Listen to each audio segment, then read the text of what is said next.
in the central and northern Baja California Peninsula. And Sean Quinn was out there today. What would we do with 10 inches of rain?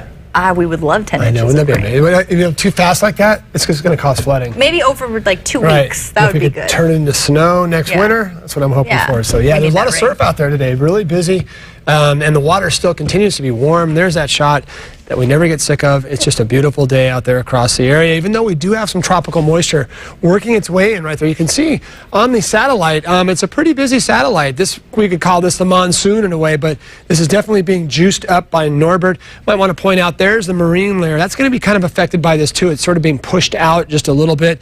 And then the tropical stuff, which is at the upper levels, we haven't had a whole lot of organization with it. There have been some showers, but no real big thunder. That looks like that's taking place a little more toward the Colorado River Valley area, up toward Vegas, Bullhead City, Arizona, those areas. Right along that area, they typically do see more of this activity, but there is a chance over the next couple of days that could sneak into our area that we're going to have to keep a real close eye on.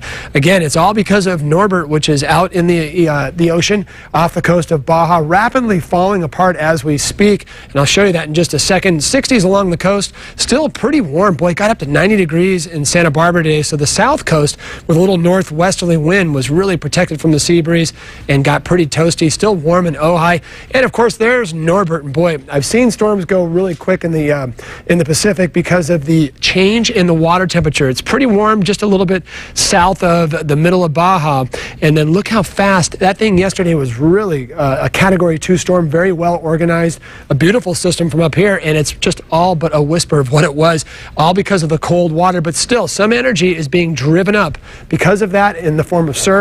And of course, we're also talking about cloud cover. So we'll go ahead and look at our futurecast, and we're trying to see if we can squeeze some rain out of this.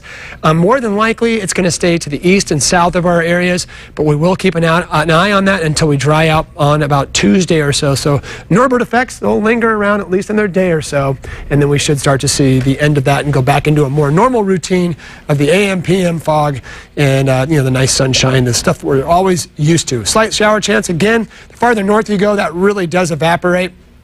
A lot of overnight 50s turning into 70s and 80s and even a few 90s inland.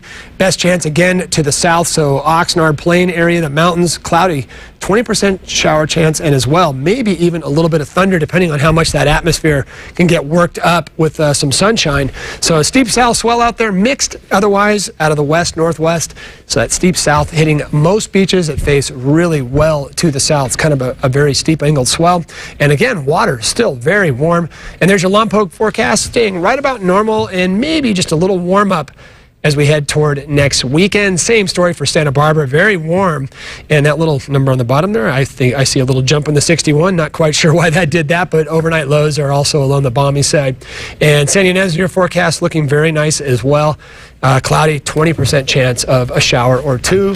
It looks like most of it will stay perhaps Santa Barbara southward, but there's always a chance everybody might get a little sprinkle here. I'm hoping for more than a sprinkle. Never enough to really do any damage. It just kind of, we need it. Yeah. All right, thanks for that, Sean.